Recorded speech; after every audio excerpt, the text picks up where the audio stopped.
Welcome back, guys. We are at Italian Sidesword Open 2020 and with Jay Maxwell. And finally, here we are at the main event of the weekend, the Sword and Buckler. This is what we've all been waiting for. Yeah, we have the four finalists, one for the third and fourth place and one for the first and second place. For the third and fourth place, we have going to fight Adami Daniele and Tesini Stefano from Ordine della Lama Scaligere. I'm familiar with Adami, but I've never heard of Tesini. Tesini. I really like Tesini as a fencer. He's quite technical, we'll see in quite a bit. How do you know Adami? Adami, he was actually one of my students' first teachers. He came to the UK and we fought each other at, where was it now? The Albion Cup. Oh! Well, he's an excellent technical fencer. How many ages ago? Oh, hell. Let's not talk years. Okay. For the final, we have Stefano, which is a student of yours. Yeah. Yes, he is. But he's fighting Gambarini, who's one of Marotto's top fighters. Yeah. He's a little bit old too. And we have already seen Gambarini in yesterday's fight. Yes, well, he was fighting Davis. Yep. Davis being knocked out in a shock result against Adami. Yep. He was a little bit tired from yesterday fencing. He was trying to be fair. He had to leave some medals for someone. Yeah. It was only a political move, not... Of course, yeah. Nobody likes a win all.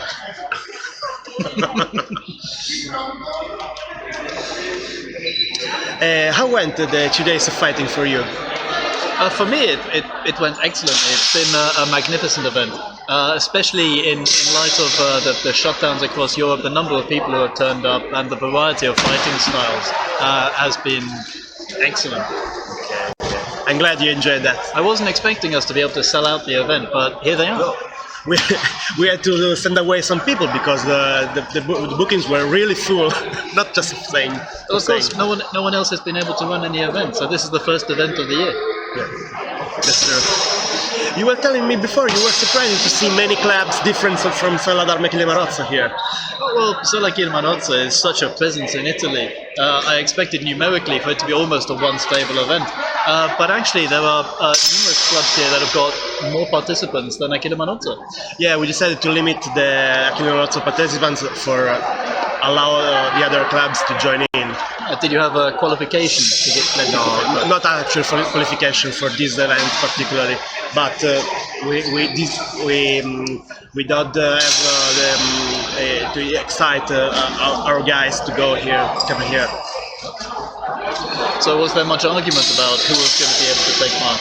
Sorry, I didn't hear you. Was there much in the way of argument over who was allowed to take part? Oh, there was not really a hard block to come here and to fence, but the main issue was that not everyone has the equipment to do this, because we train with nylon fence swords. So, in order to do this particular event, we asked to have a specific gear, quite pricey.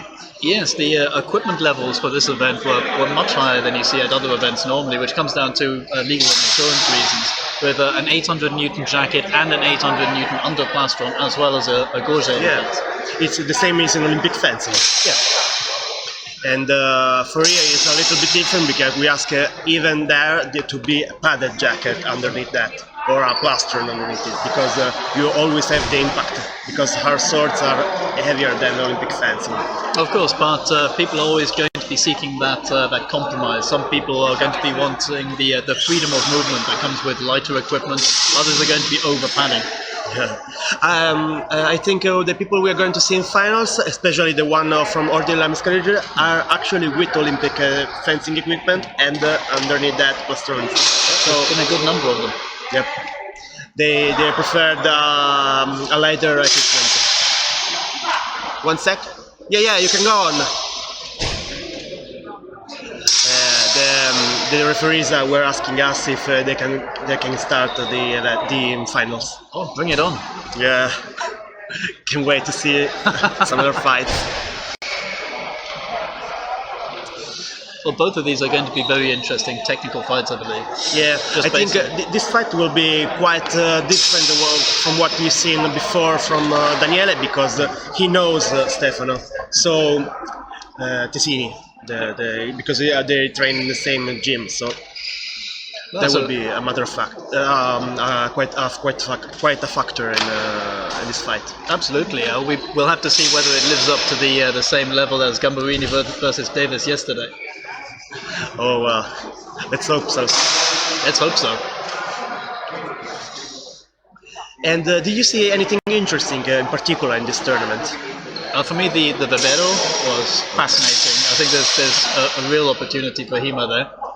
For the guys who don't know what Verbero is there is a description in the event page, and it's a sensor that we are going to put on the swords to see how the swords is going to cap against a mask. Absolutely, and it's currently being fitted inside the pommels of swords as well. So, what comes in the future, it can even test whether the blade is strong enough to be allowed into the competition. Let's hope so. Oh yeah. So where are our fighters? I don't know. They seem to be despaired. Maybe there are some technical issues. Let's ask the guys, the fighters. Dove sono? Non dico chi da chiederlo. Okay, they're going to check and come to do the fight. Well, just the one competition. Fortunately, we've got as much time as we need. Yeah. Because there was in program another competition, but we had to reschedule that because there were few women fencers here. Unfortunately, but the standard of the women fencers here has been phenomenal. They've been very much earning their place in this competition. I think that we have instituted in that place a prize especially for women for incentivize the came to this kind of events. Good stuff. Okay, our referees are going to make a preliminary round between them, and the judges are just conferring with each other now before bringing the fighters onto the piece. Okay.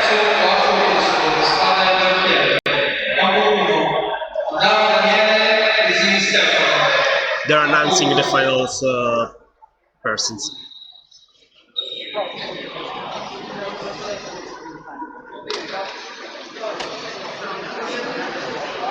I can see Adami kitting up in the corner over there now. Yeah.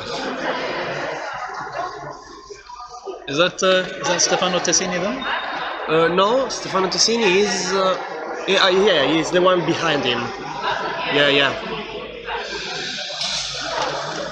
Two fighters of very similar stature to each other. Yeah.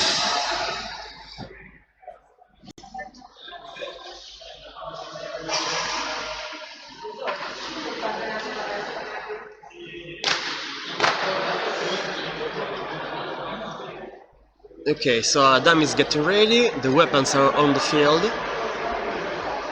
Judges are taking their places. And here come the fighters now. It looks like he's almost wake up now. He looks like he's just rolled out of bed. Yeah. You wouldn't have thought he's just had a day of fighting behind him. I like the choose of the shoes.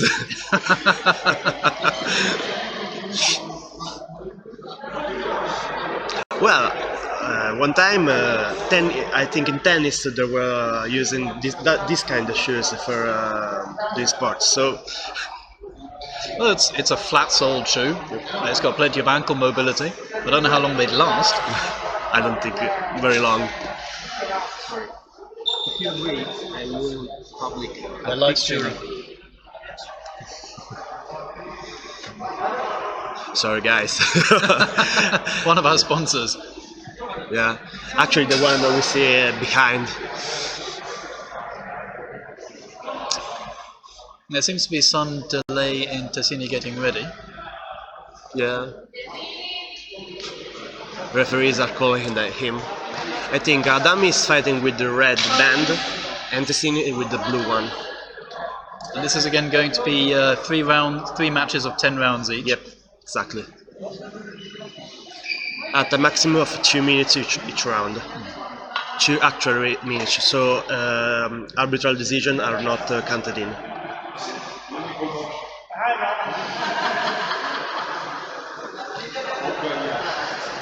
I really like the ambience. They are joking. They are not so tense, not so competitive. Absolutely. Both fighters seem very laid back.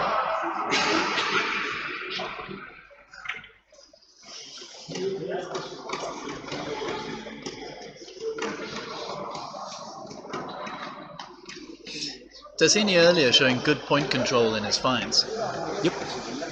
Adamia as well.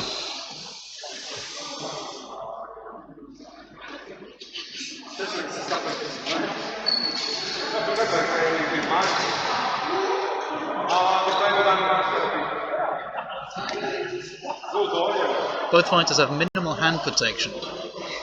Yeah, but with the buckler, the left hand is pretty protected, so it's not an issue. Maybe for the sword hand. For the sword hand, they're using the lighter Kevlar hand protection.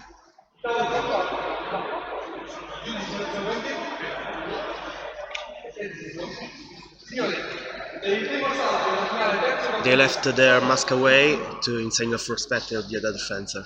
I believe it's a tradition in their school. Yep, exactly.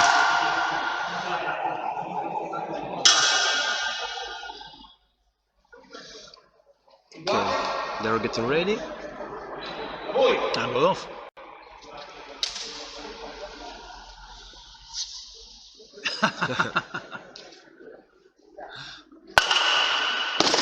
The cut to the arm from Tesserini, setting things in motion. First blood drawn. I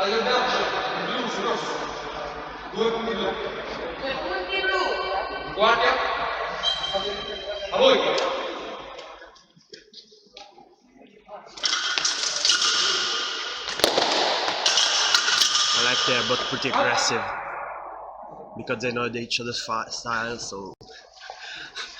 Yes, but they're not cocky with it. No. Tesserini is threatening Daniele's hands to try and force him into a more withdrawn stance.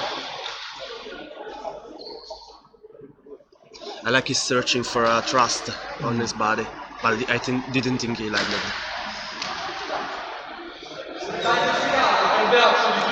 Despite getting very close to each other, the fight did not get scrappy. Tessini has had another cut to the arm landed on the Daniele, so he's now leading for 4 points. And another. 6 points to Tessini. Not bad for a start.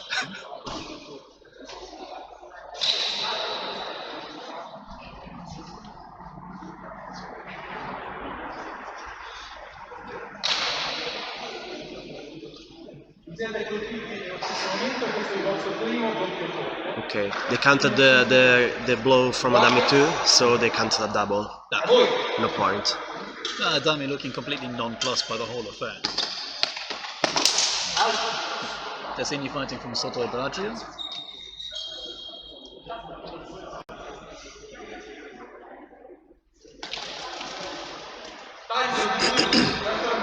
And now he landed another blow.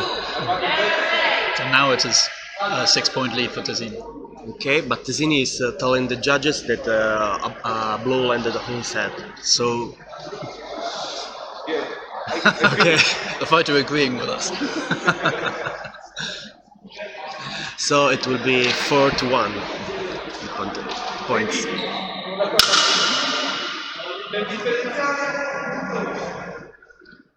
So the blow to the head was the after blow. Yep, exactly. So first cut to the arm, then blow to the head. Because otherwise the blow to the head would have inhibit their response. Indeed.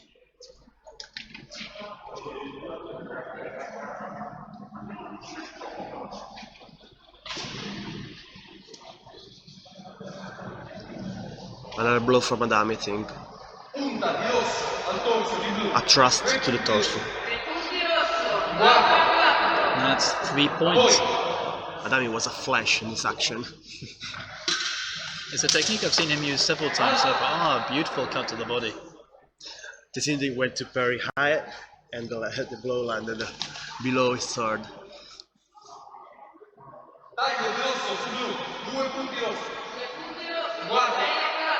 So now Adami leads for 6.4. Not bad. Classic misdirection.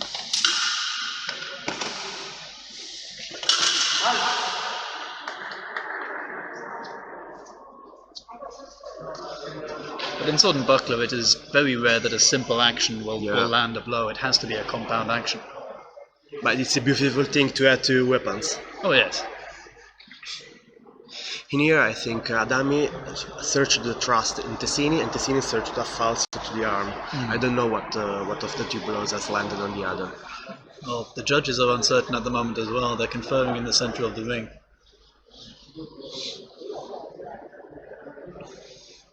I like the use of the buckler to protect the armed arm. Or with the handix. So both the blows were valid, and there is a second double. Oh, the dear. third double, the points are 0-0, and they're going to have a golden hit.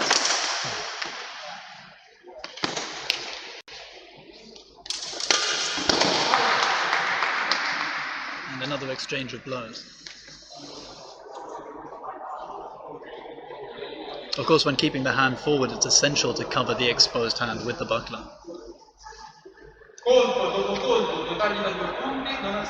Okay, in this case, both blows were valid, but was one first and one after, so no points.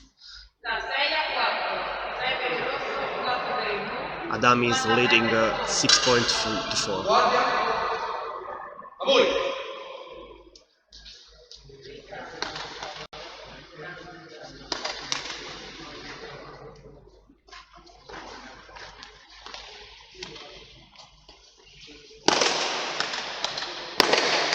Now the French are more cautious because they are at the second double.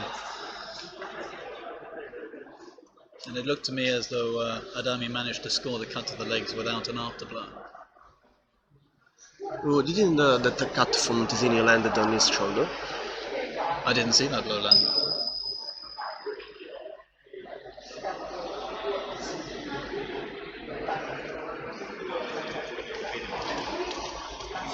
Tessini is impatient. He's tapping with the point of his sword on the ground.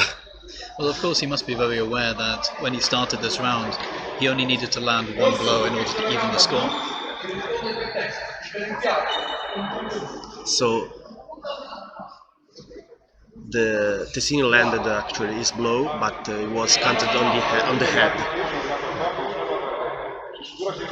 Okay. So as I said before, Tessini landed a blow on the body, and Adami landed a blow on the leg. But it was counted as head, so It was counted. yeah. So it's now 6-5 for Adami.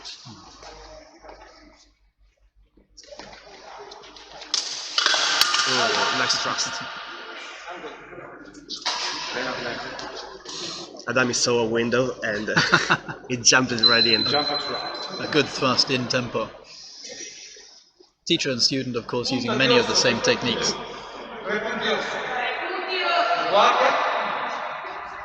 So Adami now needs only one other blow to have this match.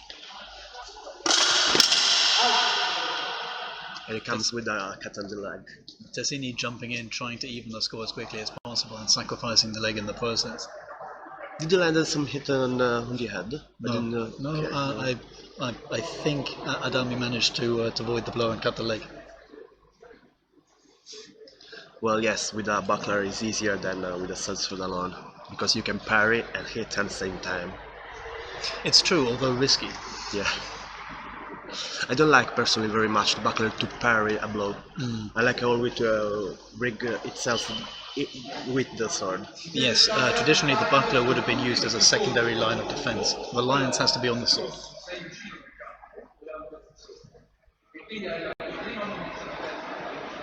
So Adami exit the field with both his legs.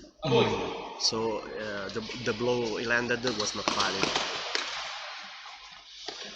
Let's see if Tessini tries to get a 3-point score again. Going for the head. A point was called. Yeah, I think Adami hit Tessini on the head, but I'm not sure because we had the perspective with the fencer right in front of us. So. Yes. Yes, Tessini blocked the blow, or our line of sight to the blow with his body.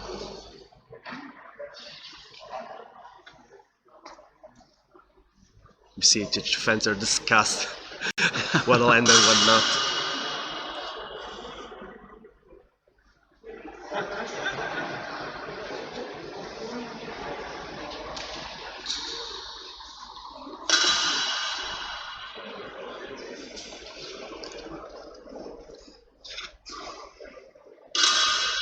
Okay, the referee has a right to a verdict.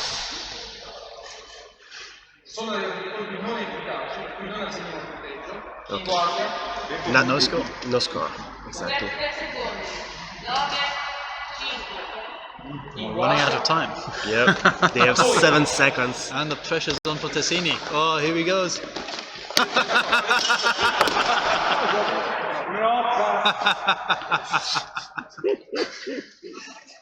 So the first down goes to Adami.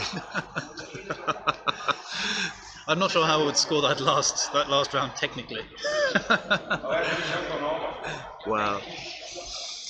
Even Tessini has landed his blow. He doesn't have the time to make another blow to Adami, so Adami's simply dancing away from him. yeah. So now we're going to be going to a minute break so that the fighters can catch their breath. Yep. It doesn't look like that, but to have your buckler in front of you can be very heavy on your shoulder. It's why you see many fighters keeping the buckler withdrawn until they're stepping within measure of their opponent. Although many fighters don't remember to use it to parry, so they'll have the buckler behind them. I think that's an error, technically. It can be if you're holding the buckler to the side where it's more of a decoration than a use, but in later buckler or targa, you could be holding the sword forward and the buckler further back.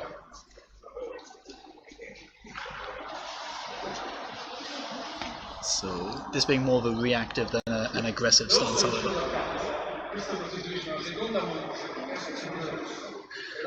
they're gonna warn Adami for the second time because he stepped outside the field again.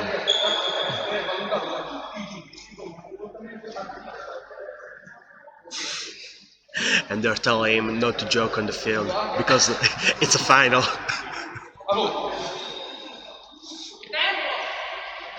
But no score landed. Tessini not seeming particularly worried by the situation. No. As we said before, they know each other, so... This is a movement that I've seen Akira Manozzo perform on more than one occasion. Where? When? I don't know what you're talking about.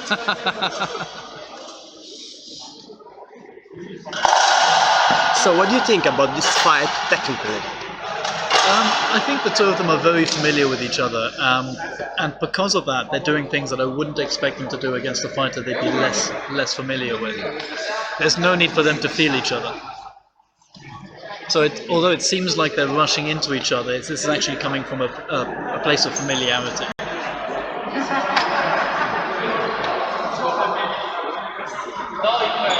Like I said before, I really like all the circumstances of this fight and how the fighters joke after the fight and they are not angry or worried at all.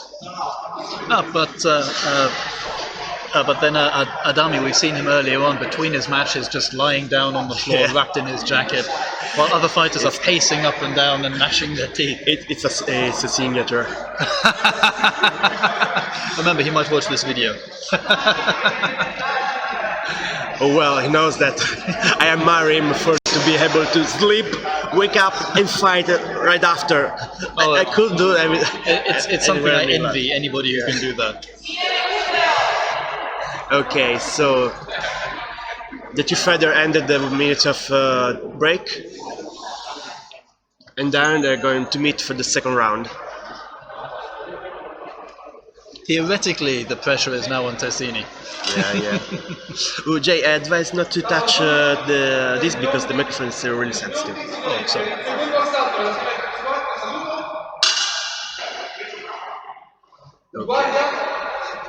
Okay. So now Tessini has to score and to win the fight.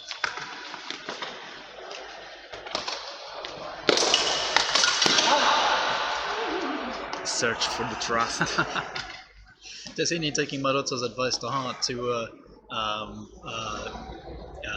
make your opponent nervous by putting on a display before you engage with him.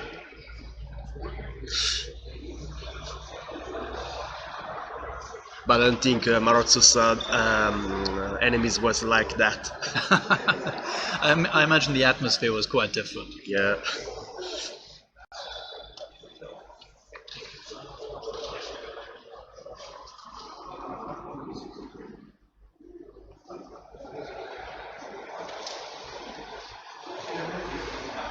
Still, referees are going to see if they can count the thrust of Tessini under the arm as a cut to the arm.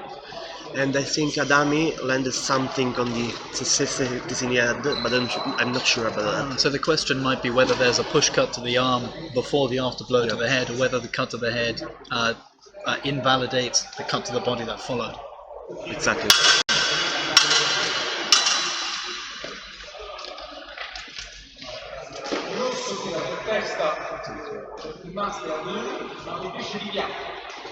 Okay, so there was a flat hit on the head.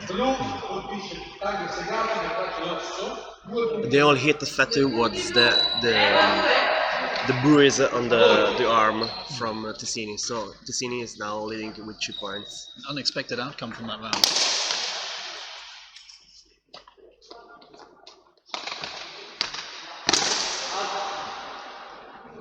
An exchange of cut to the arms. But from the sound, I think they both blow on the Elsa. Possibly. It looked like a good application of force from Tessini, which may have landed on the flat of the quion, but still caught the fingers. But really, the judges are the ones who have the perspective.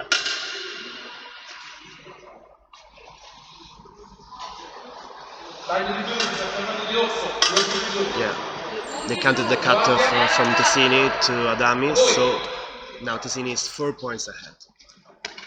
Like in the first round.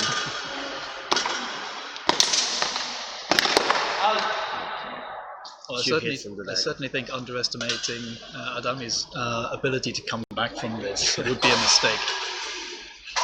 But I don't think Tessini will do that again. I think Tessini hit on the leg of Adami was a try to parry actually his blow.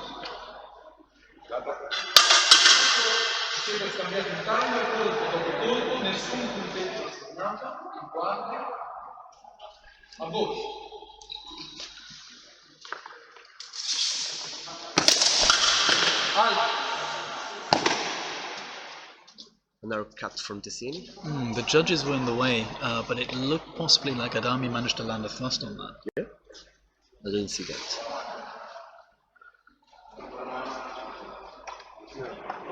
Oh yeah, Adami is telling that he landed a hit on the hand of Tessini.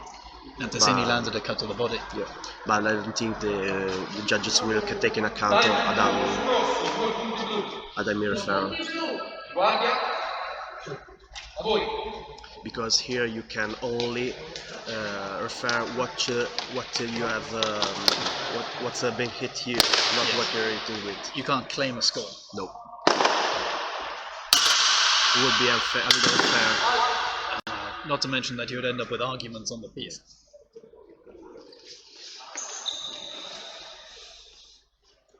Right now we're seeing a cut from Adami to Tessini.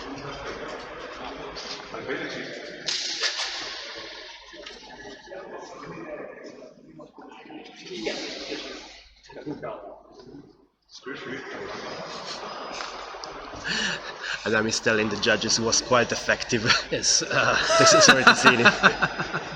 Certainly an effective blow. Yeah. The groin is a quite sensitive area.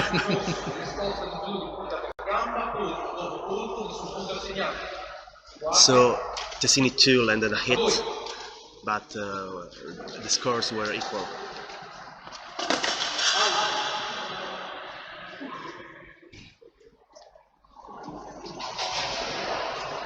Adami trying to draw a counter and then thrust under his opponent's blade. Yep. I think he was searching for a thruster to the arm, because it would inhibit any response from Stefano.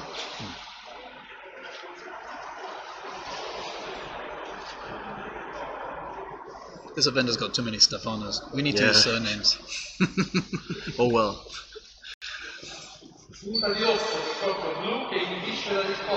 Oh, 3 top points for Adami because he landed the blow on the torso.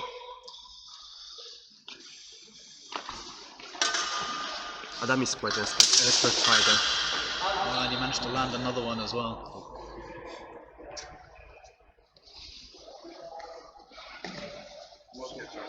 He knows how to choose his tempo. Very much so. He's managing to land his thrust with a minimum of energy.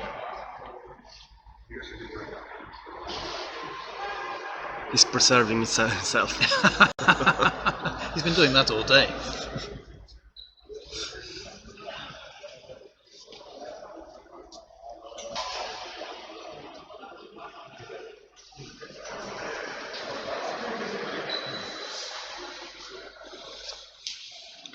The second blow felt a little weak. We'll see what the judges made of it. Another flat hit on the mask. From Adami. From Adami, yes. So nothing.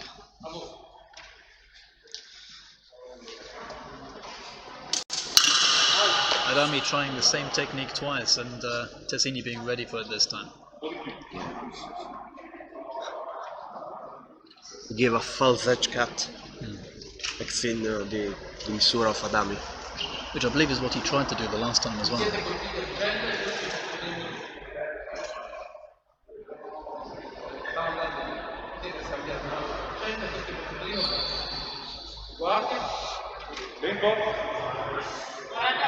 The judges are saying they are not trying to parry the blows, so they give the first double of this match.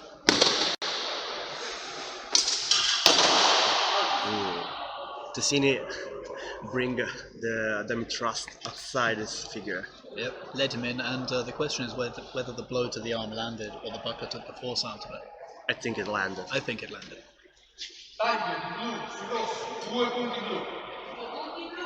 2 points for Tessini.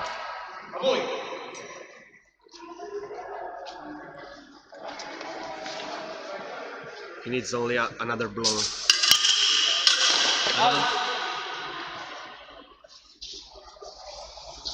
Adami trying to push Tessini into a reactive guard and then coming down the center with a thrust.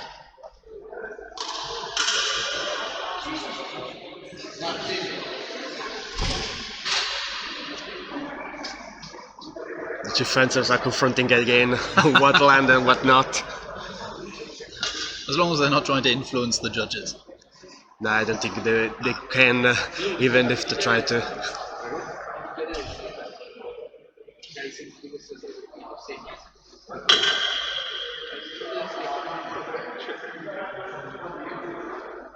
Both fighters still very good-natured, which is a refreshing change from some high-profile events. Yeah.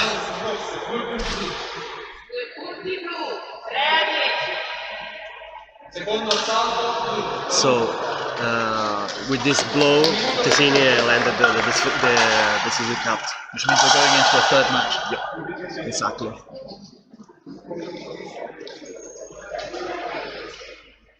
They're giving in everything they can now. It looks like even in the middle of the fight, Adami, the teacher, is still giving pointers to his student. Adami thought that in the last exchange he landed a thrust to the face to Tessini, but Tessini didn't feel anything, so... And that's the one that the judges, I think, awarded as a flat cut as well.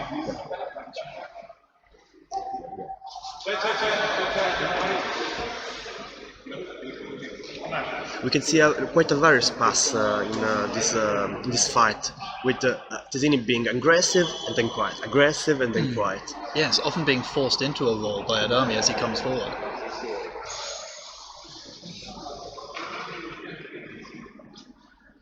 We can see the difference in attitudes between the fighters coming up for the finals as well.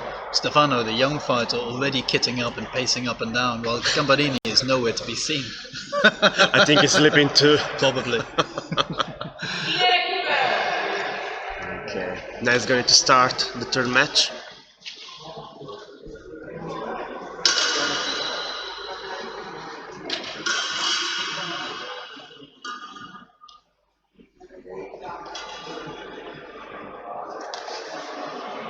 Although both fighters are in good spirits, you can see the sweat has not yet dried on them.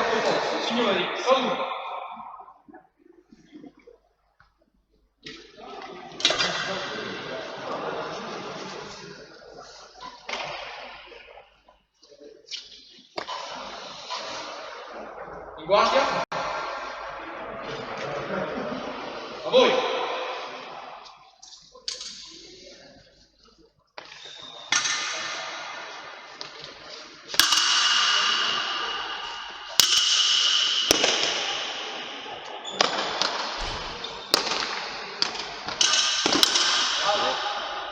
Tesini searched for a thrust, then when Adami tried to cut, he responded. Adami was trying to goad him and it might have backfired on him.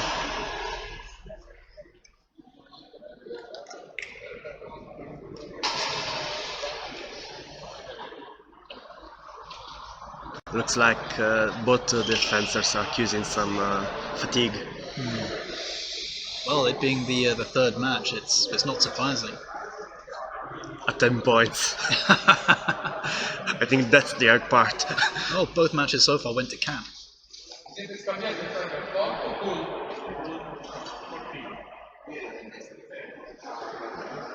So the judges were referring to a cut to the body for both fencers, but Adami is declaring the head. So I think 1 point to Tesini. And a fair play mention for Adami.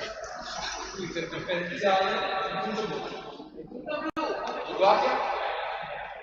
A voi.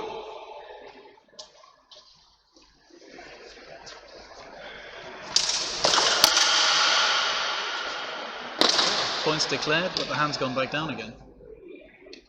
I don't think it was pretty effective, that the blow. Adami is searching for the leg.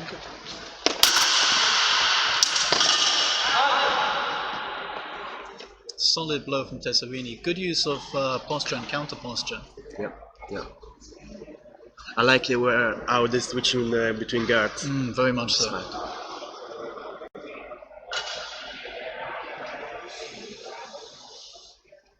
Tesserini starting to show the effects of fatigue. Punta per corpo, But he landed a thrust on Adami. So now he leads for 4 points. Of course, the important thing is, can you keep up this pressure for the rest of the match?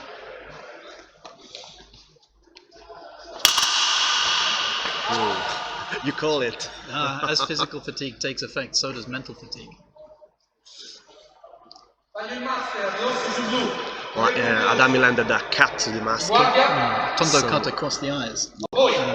As described by Tappa the Milanese.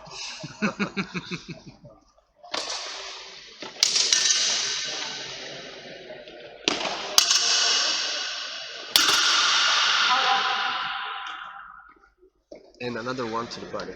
Nice use of voiding, but unfortunately not quite enough. Well, they're both big guys, so it's not so effective to move around. Also, as you get tired, your body starts to refuse to do things the way that you intend.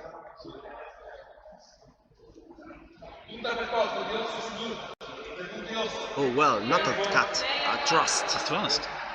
So now Adami is leading with 2 points. You have less than a minute. Still only one blow in it, and if Tesserini can land a good blow, a good deep blow, he can still take the lead away from Adami.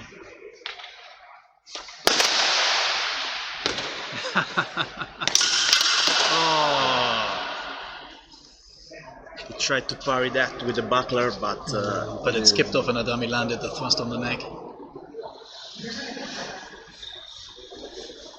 Punta i master rossi su blu e inibisce qualunque risposta. 3 punti rossi. 3 punti rosso, 9 a 4. Okay, the point now for now is 9-4 for Adami, so you need only one other blow. Tesserini needs to land at least 2 hits within the next minute. But Adami He got the won blow the- to the mask. it was a really nice fight. It was, that was a lovely fight. Daniel Velasco rosso su blu, 2 punti rossi. Vince assalto incontro. And a well-earned victory for Adami. Really well earned.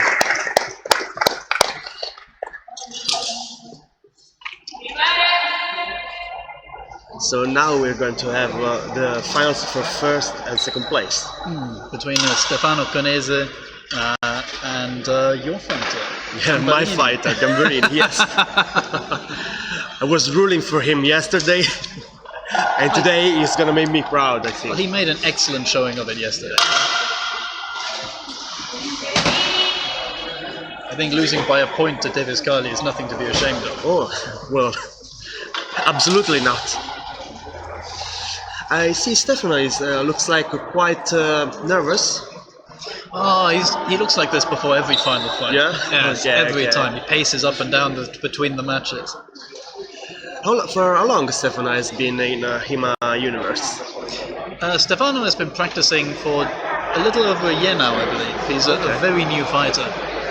Yeah, but he has physique not different, Oh, well, perhaps. And a really good teacher.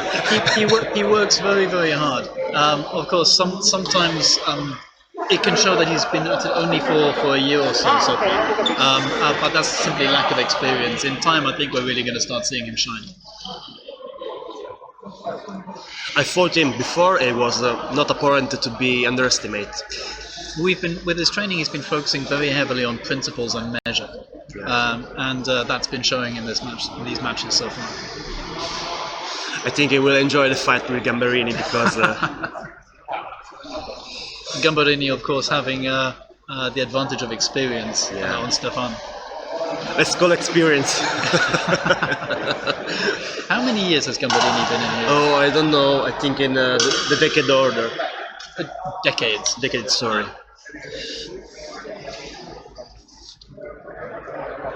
Looking very different from the last time I saw him. His outfit has changed color. He has less hair. You see, last time it was brown. Ah, yes. He learned how to use a washer, anti-washing machine. But he was recognizable.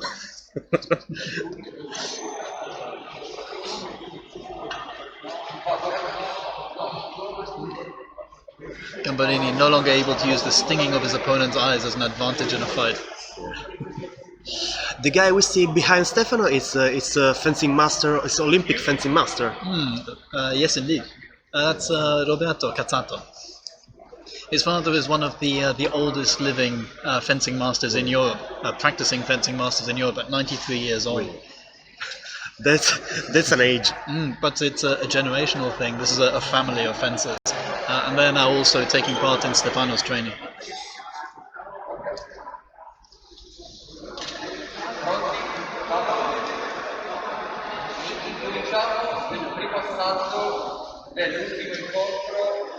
So they're refereeing the first match.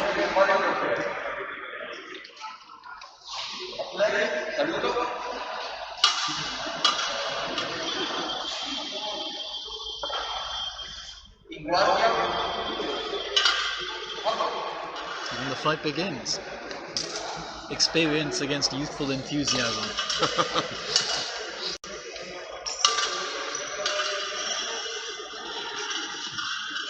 Gambarini refusing to stay on a straight line. No, Stefano. Oh, search for the trust. Stefano coming straight in. I don't think Stefano landed a hit here. I don't Search believe for a he trust and then a cut to leg, but He came in for it, but Gambarini was waiting.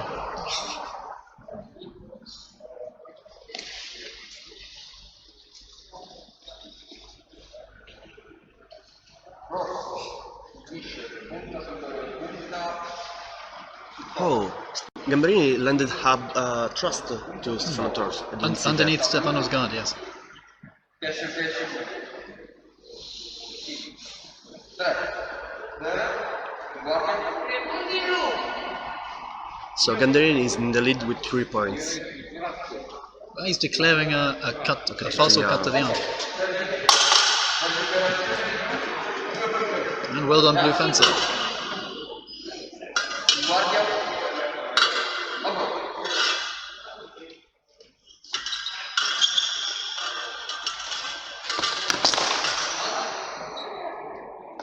That was what we were talking about fair play. Which is really shown throughout this event as well. I'm really happy about that. We've seen a lot of fair play, we've seen really good judging. I don't think anybody has had any complaints.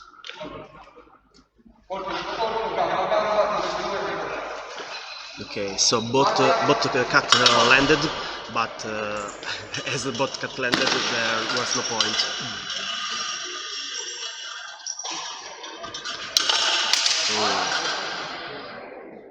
Stefano being the faster and more powerful of the two, but Gambardini using an economy of motion to counter this. Stefano has to get his countermeasures, because here, if he's been hit before, he can do. If the hit inhibits him, he can do a response. So Stefano landing a cut to the leg of Gambardini. Gambardini responding with a tondo to the face. exactly. So another 1 point for Gamberini. He's just whittling away at Stefano's point score.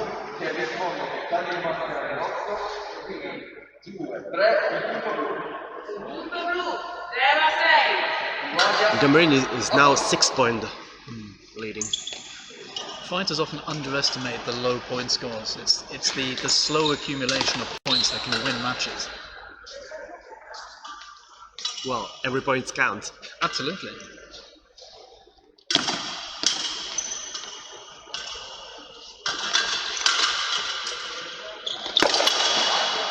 Stefano this time landing the cut to the leg, and voiding the response from Gambardini, which was out of tempo on that one.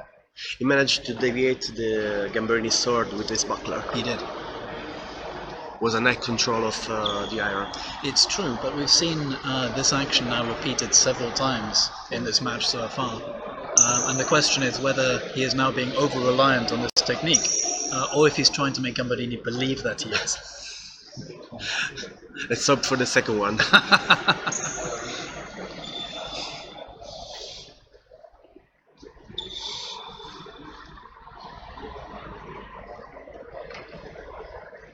The referees are discussing each other with whenever Stefano has been hit or not in the head with the first thrust of Gamberini.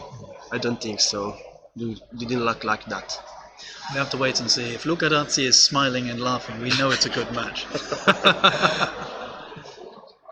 Well, Luca Dazzi is a spirit teacher, so I completely trust him. And has a particular passion for judging as well. Yeah.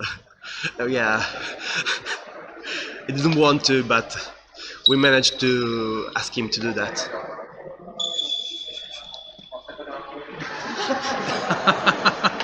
Judge is conferring for a second time in one round.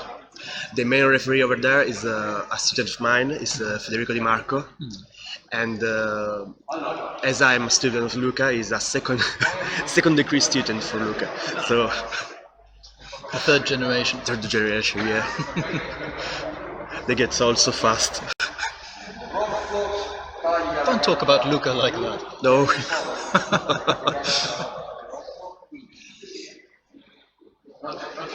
Okay. They were given to give the trust to the maskins to Stefano, but Guerrero told them that was not effective.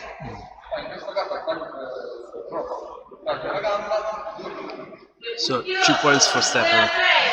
Gambardini, of course, still in the lead.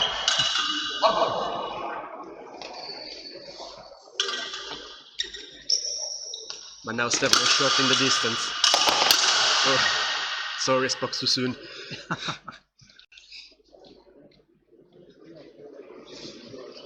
Of course, for a young fighter, it can be very easy for the pressure to build and for them to try and chase those points. Yeah. I don't like very much that Stefano is searching for a cut to the leg, not defending the main, the front area. He's relying on his buckler too much. Yeah, but as we said before, he can't rely on the buckler alone too much. Absolutely. And Roberto is taking advantage of that.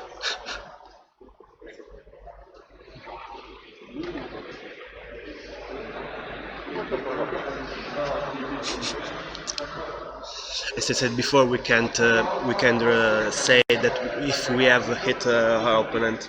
So the main referee was asking to Gamberini if he hit, but he can't respond.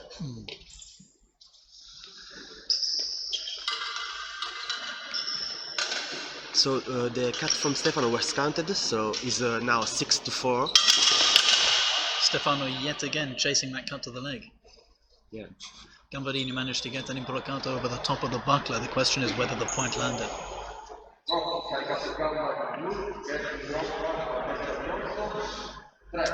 And it did. And his over-reliance is now starting to eat away at the score. Now Gamberini needs a trust to close this match. But he's not the type to go and chase something like that. He'll take it if it's given to him. But I think it adds more pressure on Stefano's mind. The question is, will Stefano now try to rush in to try and even the score as quickly as possible? I hope so. He has time, he can do that. Chase the point and responded with a cut to the body. Yeah, but the referee calls tempo, so it won't be won't be enough because they can be as high as 2 points, and he's 3 points behind. Because the thrust was displaced and the cut was then out of tempo. But even if it was in tempo, in maximum 2 points. So the first round goes to Gamberini. Yeah, Stefano would have needed that thrust to land.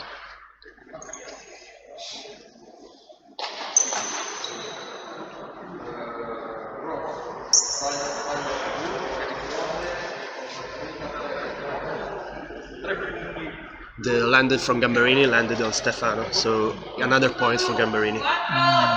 So it's tempo and counter. Yeah.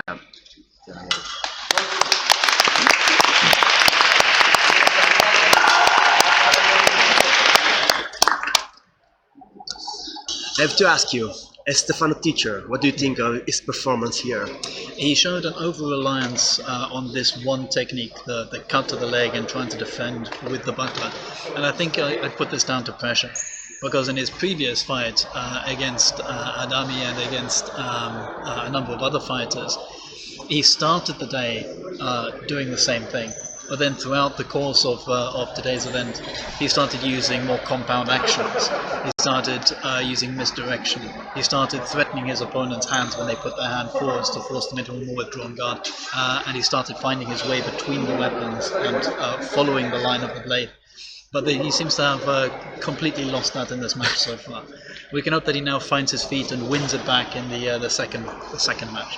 But we know that Stefano can do that. We know Stefano can do this, but again, of course, being a young fencer and feeling the rush of adrenaline and the pressure of now being behind.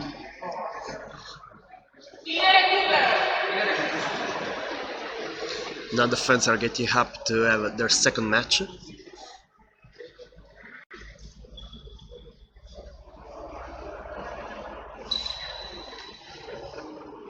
The referees are asking us why we won't wear masks. We are at fair distance between Yeah, well, us. there's enough distance between us.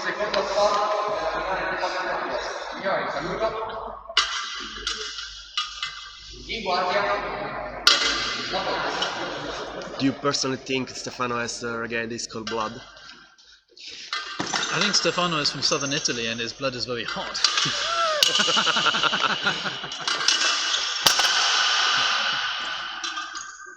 Well, at least they're colder than before. It doesn't look like that. He wants to win. He wants it very badly.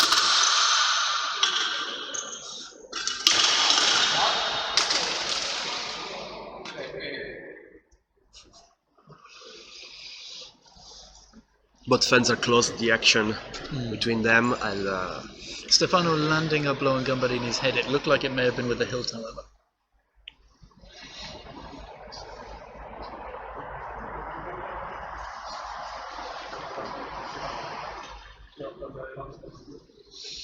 I think those actions are pretty difficult to have a nice view of what happened where, because every referee has a different point of view, and every referee has seen something, but can't manage to make it in the time with the others. Oh, we've all been in those bouts where every judge gives a different call.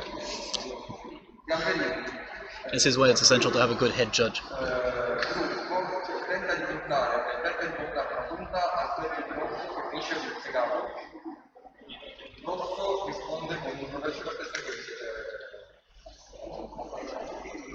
Okay, so the first land that hit was the thrust from Gamberini that became Axigato to the torso, and Stefano has hit Gamberini on the head. So it's 1 point for Stefano. But what you said before, I have all my trust in Federicos, which is the main referee here, because he's a quite experienced fighter. He's a third-generation student of Aikido Malozzo. How long has he been practicing now? Well, this is his fifth year. Fifth year.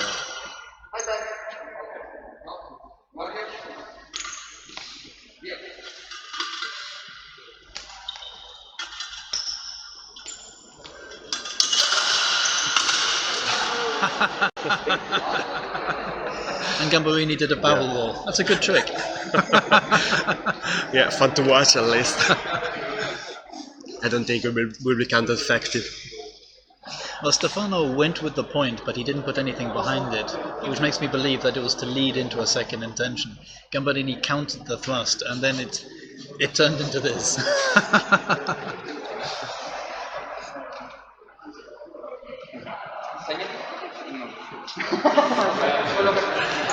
As we said before, nothing here has hit Gamberini, so that's the effective I don't believe either fighters or the referees were happy with that. No, I'm ashamed. Oh, On the head. So for now the point is 3 points for Gamberini and 1 point for Stefano. Okay. Gamberini is searching for the thrust, but Stefano cuts him on the torso. Stefano again giving the impression of a thrust, but then cutting low. I think that's better than searching for the cut of It the is, leg. but it's still a reliance on leg cuts.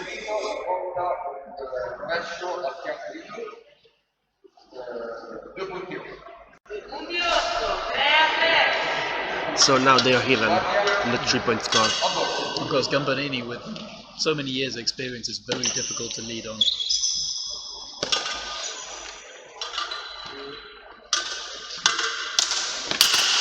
Ooh, nice one. In the fight, you can see that Gamberini is thinking at least 2 or 3 moves ahead. Here he paired before Stefano landed the blow. Yes. And he was already there for the blow to the mask. Yes. It was already an action. He'd already stepped with a cross step and lifted the blade and buckler close to his body.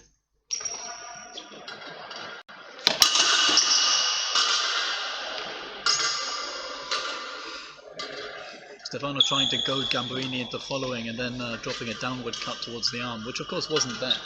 Yeah.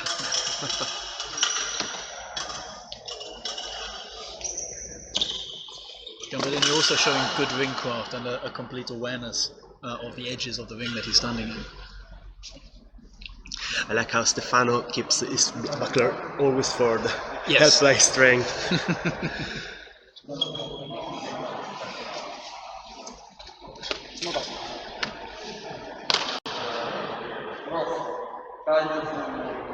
So Stefano landed a blow to the torso of Gamberini, and Gamberini responded with a thrust in the neck. Yeah, so it's 1 point to Gamberini again.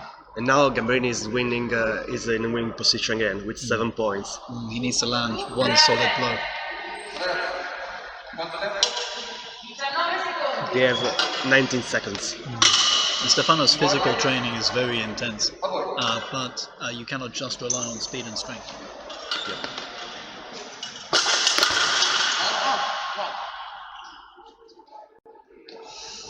We've seen a hit with the Borchiero in the face of Stefano. I felt pain for him.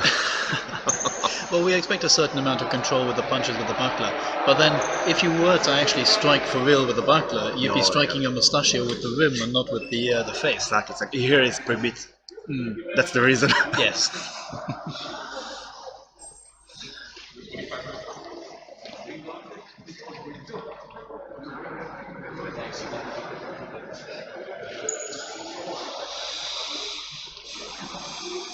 I like how Stefano refers to the brocchiero as stoccoso, which in Italian is distinct.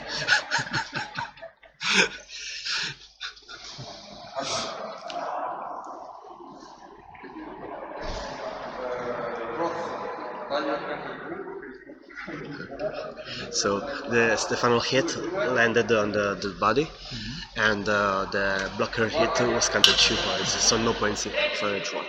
That's a heavy steel block punching you in the face. It would be an effective blow. Oh, Stefano landing a solid thrust to the body that time. And open up for dances again. Well, at last he's now started throwing the thrust in seconda and then turning the hand. Finally. Yes, and voiding with the body on the thrust. I don't think anything landed on Stefano's bodies this time. I don't think on that one, no.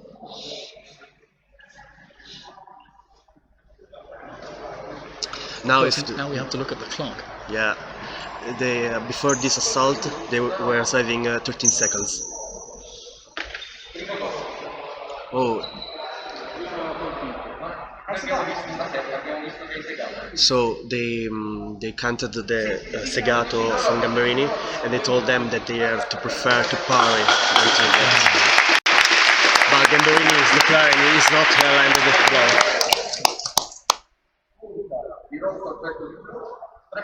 As the fighter, he would know the amount of force in it. If it was a missed thrust, it can easily look like a segato. So for now the points is 7 points for Gamberini and 6 points for Stefano. And then they exchange of blows. Quite an upflow exchange of blows. Stefano is rushing in and desperately trying to score that last point he needs. He has 4 seconds for a blow. So we're going to see a full charge. And Gamberini knows it. Was a nice try, Aldo. It was.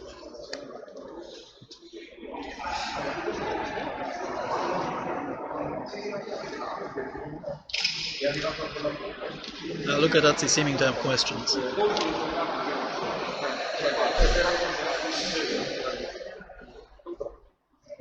It looks like a potential ring out. Yeah, but timeout, so it doesn't make any difference.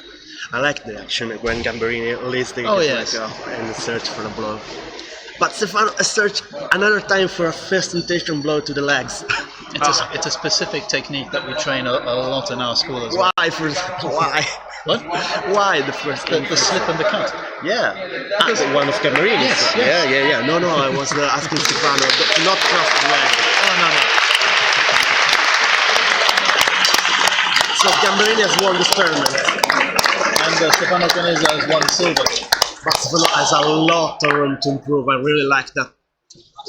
And if he can do that in only 1 year, I can't imagine what he's capable to do. Oh, in time, I think we're going to see big things from him.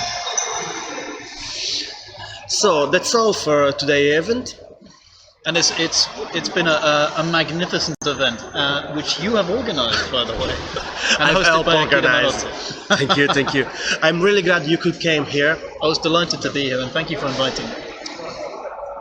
Of course, we thank all our sponsors for the support. We'll be here a while if we go through the entire list of sponsors for this event. Yeah. But I think the people home, they can see underneath us we have the link. banner. Yes. And so now you are going to proceed with the medal assignation. Yep, we have the award ceremony coming up, which is going to be televised as well. And what everybody came for the prizes. Yeah.